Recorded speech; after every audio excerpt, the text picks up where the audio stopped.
পরাজিত হয় না, ব্যক্তির মৃত্যুবরণ করেন, আদর্শের মৃত্যু হয় না। আর আমাদের বাংলাদেশ পবিত্র কোরআন ও সহিহ হাদিসের আলোকে জাতি গড়তে চায়, সমাজ গড়তে চায়, ব্যক্তি ও পরিবার গড়তে চায়। পরিবার হলো ফার্স্ট ইউনিট অফ লাইফ।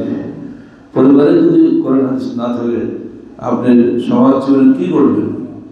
আপনার চেহারা, আপনার পরিবার, পোশাক সব কিছু প্রমাণ করবে যে আপনি আপনারা হাজার গেছেন। বাংলার মুসলমানদের মধ্যে কেন করোনা হচ্ছে না?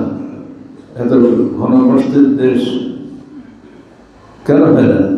অথচ আমেরিকা, ব্রাজিল, জাপান, রাশিয়া বড় বড় দেশ, সেটা 2-1 মাইলে একটা লোক পাওয়া যায় না, সেখানে এত বেশি করোনা কেন? এর উত্তর দিয়েছিলেন আমেরিকার প্রবাসী একজন বিজ্ঞানী। তিনি বলেছিলেন তার একজন ছাত্রের কাছে, বাংলাদেশি ছাত্র, ডাক্তার, যে তোমাদের দেশের মেয়েরা সবসময় বোরকা পরে, ঠিক বোরকা শব্দটা উল্লেখ করেছেন, আর এই বোরকার কারণে করোনা ঢুকতে পারে না। আমি সেদিন খুতবায় বলছিলাম, আলহামদুলিল্লাহ, ইসলামের একটি বিধান মানার কারণে আজকে বাংলার জমি থেকে করোনা বানিয়েছে, বিদেশিরা খ্রিস্টানরা পর্যন্ত আজকে স্বীকার করতে বাধ্য হচ্ছে। ডক্টর সভ্যতা পশ্চিমকালে মানুষকে শান্তি দিতে পারে না, বরং বোরকার সভ্যতাই মানুষকে শান্তি দেয়। তার প্রমাণ হয়ে গেল করোনার সময়। বিশ্ব ইতিহাসে 6টি না 7টি দেশ সবচেয়ে করোনা আক্রান্ত হয়েছে, তার মধ্যে কিন্তু বাংলাদেশের নাম নেই। অথচ বাংলাদেশ ছোট্ট একটা দেশ, এখানে 18 কোটি মানুষের এত ঘনবসতি বিশ্বে কোথাও আছে এটা সন্দেহ। আজকে শুধু বাংলাদেশে নয়, পৃথিবীর সকল স্থানে মা বোনদের বোরকা পড়তে শিখিয়েছে, পর্দা করতে শিখিয়েছে ইসলাম। ঠিক পুরুষ লোকদেরও দৃষ্টি অবরত রাখতে শিখিয়েছে ইসলাম। কুল্লিল মুমিনিনা ইয়াগুদ্দু মিন আবসারিহিম ওয়া ইয়াহফাযু ফুরুজাহুম। তিনি বলেন মুমিন পুরুষদেরকে ইয়াগুদ্দু মিন আবসারিহিম, তাদের দৃষ্টিকে অবরত রাখে। ঠিক পরের আয়াতে যে বলা হচ্ছে কুল্লিল মুমিনাতি ইয়াগুদ্দুনা মিন আবসারিহিম, তো মুমিন নারীদেরকে বলো তারা তাদের দৃষ্টিকে অবনত রাখে। আগে পুরুষদের বলা হয়েছে, পরে নারীদের, কারণ পুরুষ হলে অ্যাক্টিভ, নারী হলে প্যাসিভ। পুরুষদের দৃষ্টি যদি অবনত না থাকে তাহলে শুধু নারীদের দৃষ্টি অবনত কোনো লাভ হবে না। এই জন্য যারা পুরুষ জাতি তাদেরকে দৃষ্টি অবনত রাখতে বলা হয়েছে। এর মাধ্যমে সমাজ সুন্দর থাকে, এর মাধ্যমে সমাজ উন্নতি লাভ করে। স্বভাব শিক্ষা সহ কর্মস্থলের এই বিষাক্ত পরিবেশের মধ্যে এখনো যে বাংলার মানুষ শান্তিতে আছে, এবং এর কারণ কিন্তু এগুলোই। এরপরেও সাবধানতার কারণে সহশিক্ষা বাতিল করা উচিত, সহ কর্মস্থলে বাতিল করা উচিত। নারী এবং পুরুষের পৃথক পরিবেশে স্বাধীনভাবে কাজ করার সুযোগ তৈরি করে দেওয়া উচিত।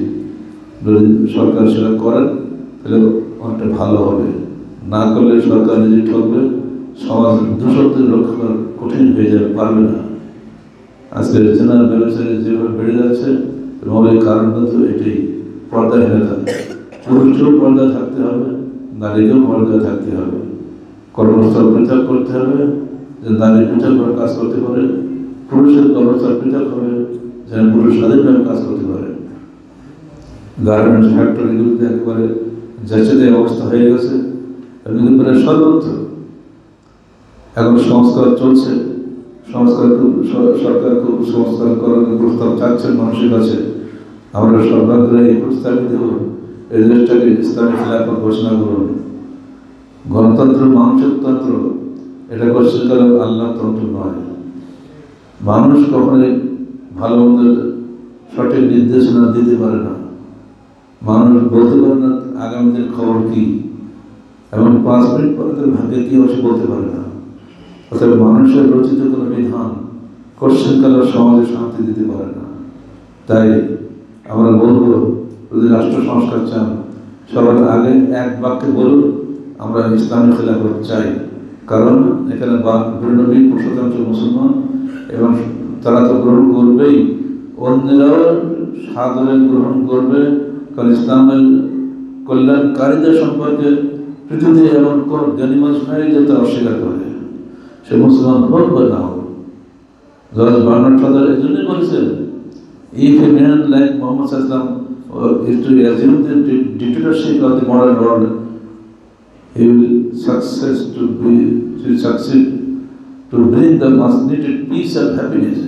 শুধুমাত্র বার্নার্ড শাহ বলেন, বার্টন রাসেল বলেছেন এই কথা।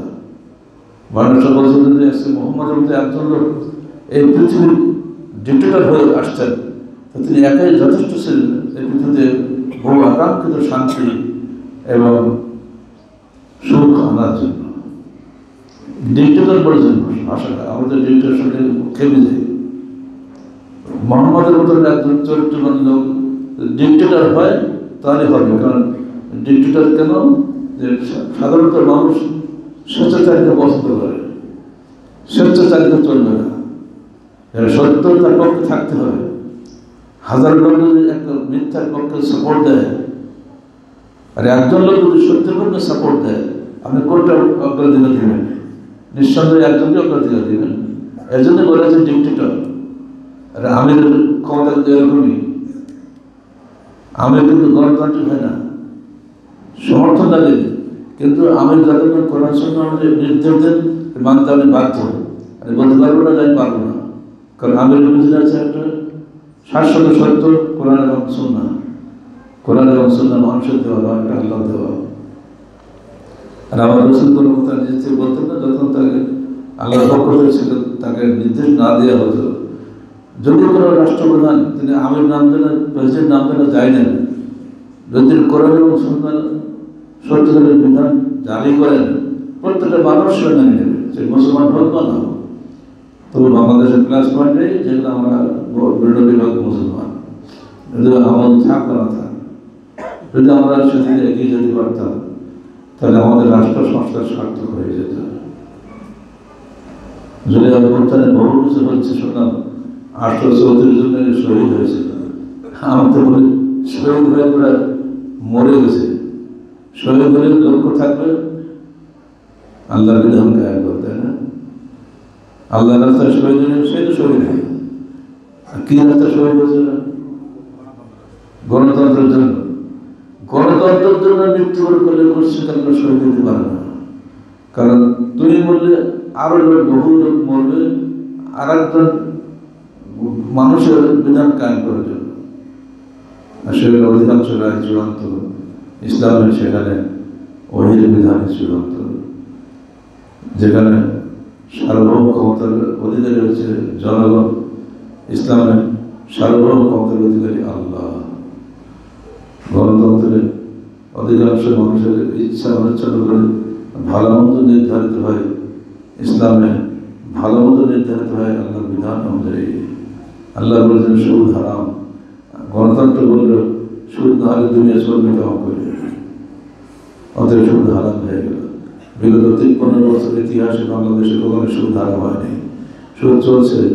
আর সুদের কারণে একদল মানুষ এত কোটিপতি হয়েছে, এত টাকার মালিক হয়েছে, হাজার হাজার কোটি টাকা তারা পাচার করেছে এই সুদ অর্থনীতির মাধ্যমে। অতএব পাচারের দৌড় দিলে চলবে না, সিস্টেমের দৌড় দিতে হবে। সিস্টেম তো সুদী সিস্টেম, সেখানে আপনি কীভাবে বলেন যে সে পাচার করেছে, সেই সিস্টেম সে নিয়ে নিয়েছে। এখন আপনি যদি সিস্টেম না পাল্টান, এই যদি আবার সে সুদী সিস্টেম চালু রাখেন, আবারও পাচার হবে, আবারও বড় দেখা দেবে। আজকে জো বাইডেন তার বিদায়ী ভাষণে বলে ফেলেছেন যে আমি ভয় পাচ্ছি আমেরিকার অভিজাততন্ত্রের জন্য। কারণ সেখানে সরকারি দল হবে, দুই দল হবে, উভয় দলেই একদল অভিযান পরিচালনা করে, সে সাধারণ মানুষের অংশগ্রহণ নাই। এই অভিযাত্রাই আগামী দিনে বিশ্বের জন্য ক্ষতিকর হয়ে দাঁড়াবে। আমি বলি আগামী দিনে আপনার দিনে তো হয়ে গেছে অলরেডি। আপনি ইতিমধ্যেই $2200 কোটি আর সর্বশেষ গত 3 তারিখে স্বাক্ষর দিয়েছেন $800 কোটি ফিলিস্তিনিদের হত্যা করার জন্য। অর্থাৎ ওই অভিযান তন্ত্রের চাপা করেই আপনি দিয়েছেন। অর্থাৎ আপনি নিজে যতই ভালো থাকেন না কেন, এই অভিযাত্রাই আপনার বাধ্য করছে উভয় বলেই 1 কিলোমিটার আছে। তা উনি বৃদ্ধ বয়স, এখন ওনার তো 80 বছর বয়স হয়ে যাচ্ছে, বলেই ফেলেছেন এই অভিশাপ তন্ত্রের আগামী দিনে আমাদের মহা ক্ষতি লেগে যাবে। মানুষ ঠেকে বোঝে আর ঠেকে বোঝে, এরা এখন ঠেকে বুঝতেছে। অত বহু ইসলাম বলে দিয়েছে যে সুদ কোশ্চেন অল্প এটা বাতিল, কোনোদিনই এটা চলবে না। ঠিক মা আকসারা কাসীরুহু ওয়া কালিলুহু, মা আকসারা কালিলুহু মা আকসারা কাসীরুহু ওয়া কালিলুহু হারাম। বেশিটা যদি মাদকতা না, কমটা মাদকতা হবে, কিন্তু না আপনারা বেশিটা দিয়ে সমস্যা নেই। আবার দেখলাম দিয়েছে স্বেচ্ছায় যদি কেউ ব্যভিচার করে তাহলে সেটা আইনে বাধা নেই। এই যে পাগলামি আইন, স্বেচ্ছায় যদি কেউ ব্যভিচার করে বাধা নেই। একটা মেয়ে দুঃখ করে বলেছে যে আমাকে 15 বছর বয়স থেকে আজকে আমাদের 18 বছর বয়স, 3 বছরে 64 জন মানুষ আমাকে ধর্ষণ করেছে। অথচ আমার ইচ্ছা ছিল না, ইচ্ছা করিয়ে নিয়েছে টাকা দিয়ে। বই এসছে আমার টেবিলে, হালাল পতিতালয়, আর বইটার নাম দেখে তো হতভম্ব হয়ে গিয়ে কি 2-4 পৃষ্ঠা পড়লাম, দেখলাম ঠিকই তো একবার ইসলামের বিধান দিয়ে দিয়েছে, নেকায় মতা, টাকা দিয়ে বিবাহ করা। আল্লাহ রসুল শেষ বিদায় হজের দিনের ভাষণে কিয়ামত পর্যন্ত হারাম করে দিয়ে গেছেন। সেইটা এখন আবার চালু হয়েছে। ভাষাটা কি? নিউজিল্যান্ডের কিছু উন্নত চিন্তার অধিকারী আলেমরা ফতোয়া দিয়েছেন বলে এটা জায়েজ করা হয়েছে। ওরা উদারমনা নওয়াজুল্লাহ ঝালে একটা পর একটা আলেমদেরকে দিয়ে সব কিছু করানো হচ্ছে। ওটা আমরা হালাল পরিচালনা। আজ এখন হালাল খাদ্যের একটা ঝোঁক উঠেছে না সঞ্চয়। হালাল খাদ্য কী দেয় না দেয় ঠিক নেই বাবা, হালাল খাদ্য সবাই খায়, কিন্তু হালাল খাদ্যের নামে একটা চমক সৃষ্টি করা হয়েছে, বলে ব্যবসার একটা আবেগ সৃষ্টি করা হয়েছে মানুষের মধ্যে। ঠিক অমনি করেই হালাল পরিচালনা যে হবে এটা আমাদের কল্পনা কখনো আসে। এর উপরে বই লিখছে মুসলমান নেই, একটা ইয়ং ছেলে তার চেহারা ছবি দিয়েছে, ওদের একটা বেয়াদব বাংলাদেশের মুসলমান এত নষ্ট হয়ে গেছে, বই বিক্রি হচ্ছে খুব। এইসব বই যত চলবে তত ছাত্ররা ছেলেরা ধ্বংস হবে না। অতএব বই চলছে, উচিত ছিল সরকারের পক্ষ থেকে এই সমস্ত প্রকাশনা বাতিল করা। বন্ধুগণ, ইন্নাল্লাযীনা ক্বালু রাব্বুনা আল্লাহ, একটা কথা বলে রাখবেন খালি, আমার প্রতিপালক আল্লাহ, আমার ভালো মন্দ তিনি জানেন, কিসে আমার জীবনে উন্নতি, কিসে আমার জীবনে অবনতি, তিনি যেটা বলে দিয়েছেন তার কালামের মধ্যে ওটি আমি মেনে চলবো, তার বাইরে যাবো না। আহলে হাদিস আল্লাহর মুলক এই কথাটাই বলে। পবিত্র কোরআন ও সহিহ হাদিসের বিধানে যা আছে সেটাই আমরা মানবো, যা নেই তা ছাড়বো। ওমা আতাকুম রাসূলুহু ফাখুযুহু ওমা নাহাকুম আনহু ফান্তাহু। রসুল যা দিয়েছেন তা গ্রহণ করো, যা নিষেধ করেছেন তা বর্জন করো। এই মৌলিক বিষয়ে যদি আমরা ঐক্যবদ্ধ হতে পারতাম, ইনশাআল্লাহ আমাদের জীবনে শান্তি আসতো। এবং বিপরীত যারা করেন না বলেন, তারা যে কী বলতে চান আমার নিজেও বুঝি না। একজন নামের সঙ্গে একটা ডিগ্রি দিয়েছেন, যেটাই দেন এই পরিচয় কোনো পরিচয় নয়। যখন আমরা লাশে কবরে যাব, সমস্ত মাথার টুপি পাগড়ি সব ঘটে যাবে, তোমাকে একটাই পরিচয় থাকবে, ভাই মাইয়েত। আল্লাহ পাক আগেই বলে দিয়েছেন, দেখো ইন্নাকা মাইয়িতুন ওয়া ইন্নাহুম মাইয়িতুন, হে মুহাম্মদ তুমি মাইয়েত ওরাও মাইয়েত, অর্থাৎ তুমিও মরবে ওরাও মরবে। মৃত্যুর বেলায় সব আমরা এক। কিসের মৃত্যু পরে শান্তি পাওয়া যাবে সেই বিষয়ে দিকে সবাই খেয়াল করবে। মৃত্যুর পরে শান্তি পেতে গেলে আমাকে অবশ্যই পবিত্র কোরআন ও সহিহ হাদিসের আলোকে জীবন করতে হবে। এর বাইরে যাওয়ার কোনো পথ খোলা নাই। আল্লাহ পাক আমাদেরকে যে কোনো বললে পবিত্র কোরআন ও সহিহ হাদিসের আলোকে জীবন করার তৌফিক দান করুন। আজকের সম্মেলন যদি সফল হয়, সবাই আল্লাহর কাছে প্রার্থনা করুন আল্লাহ পাক যেন আমাদের সম্মেলনকে কবুল করেন। এবং এর মাধ্যমে চট্টগ্রামের একটা মার্কাজ নয়, আরও কয়েকটা মার্কাজ হওয়া উচিত। চট্টগ্রামের বহু ভাইরা আছেন বিভিন্ন শ্রমিক বা বিভিন্ন কর্মীর কারণে এটা একটা বাণিজ্যিক রাজধানী না, চট্টগ্রাম তো বাণিজ্যিক রাজধানী। এখানে মানুষের প্রফেশনের কারণে, পেশার কারণে আসতেই হয়। এখানকার একটা মসজিদ কেন হবে? এরকম যখন আর 10টা মসজিদ হওয়া দরকার। আমরা আশা করি আপনাদের মধ্যে চাষবাস জেগে উঠলে হয়তো আল্লাহ পাক আপনাদের মাধ্যমে সেই মসজিদগুলো করে নেবেন। আগামী দিনে আপনাদের এই মসজিদের একই কথা 10টা মসজিদ থেকে একই যুগে বের হয়, তাহলে সেটি আরো ভালো হয় না? আল্লাহ পাক আমাদের এই প্রার্থনা কবুল করুন। একটা সম্মেলন নয়, আরো 5টা সম্মেলন হোক। বরং আগে বলতো লালদিঘি, আমাদের লালদিঘি ছোট হয়ে গেছে। সবচেয়ে বড় ময়দান যেটা আছে এই চট্টগ্রামে, সে বড় ময়দান ভরে ছাপিয়ে যাক আহলে হাদিসের এই সম্মেলনে, আমরা সেই কামনা রাখবো। أقول قولي هذا أستغفر لي ولكم ولسائر المسلمين.